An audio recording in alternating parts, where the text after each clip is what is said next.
आस्तिक कुल में जन्म लेने से जब किन्हीं को कुछ समझ बोध होता है तब से उनको अपने घर के विश्वास के अनुकूल विश्वास होता है कि ईश्वर है, क्योंकि आस्तिक घरों में कोई ना कोई शब्द जो ईश्वर संबंधी है बोला जाता है।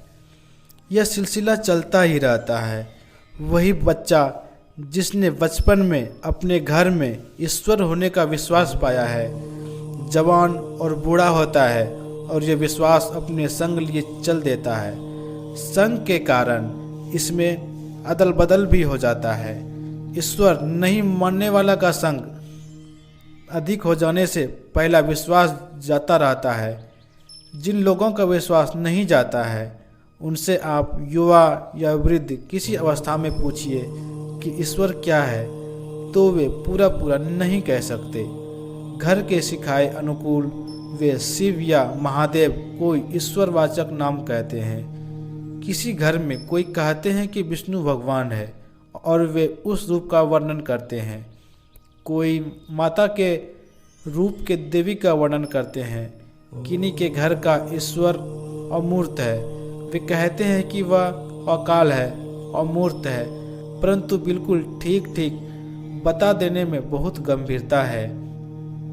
कहने वाले कहते हैं कि वह अनेक रूपों में है, अनेक कहने पर भी वह एक है, अनेक रूपों में वह एक है। ऐसा विशेष ज्ञान जानने वाले लोग कहते हैं। वह शिव नहीं, विष्णु नहीं, अकाल अमूर्त नहीं, ऐसा नहीं कहते। वे कहते हैं सब ठीक है। यह कहकर वे समझाते हैं कि अनेक नाम रूप होने पर भी एक ही है। वह विष्णु एक रूप, शिव एक रूप और देवी एक रूप, ये अनेक रूप हैं, फिर भी वह एक है। उस एक को समझाना कठिन हो जाता है। इसके लिए मिसाल है कि बाहर में शून्य है, यह विस्तृत आकाश शून्य सब घरों में बनने से पहले का है और इसके अंदर बहुत से घर बन गए हैं और बनते जाते हैं। फिर सब घरों में शून्य है, वस्तु बनने पर भी शून्य रह जाता है।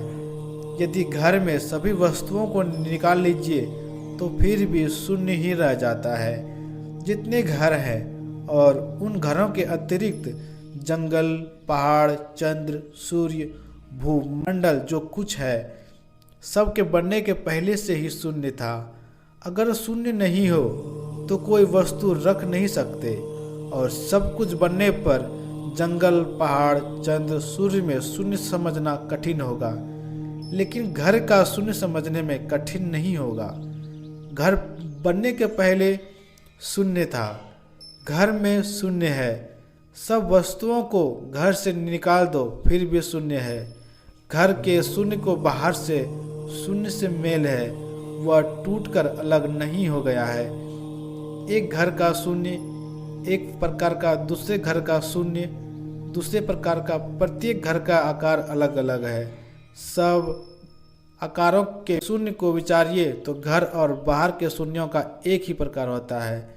जैसे विविध आकार प्रकार के घरों में आकाश एक ही है, उसी तरह शिव, विष्णु, शक्ति, गणेश आदि सब में वह ईश्वर एक ही है। इसलिए कहते हैं कि इनमें भेद नहीं। सब आकारों को अलग कर दो तब वह कैसा, तब वह आकार नहीं रखता।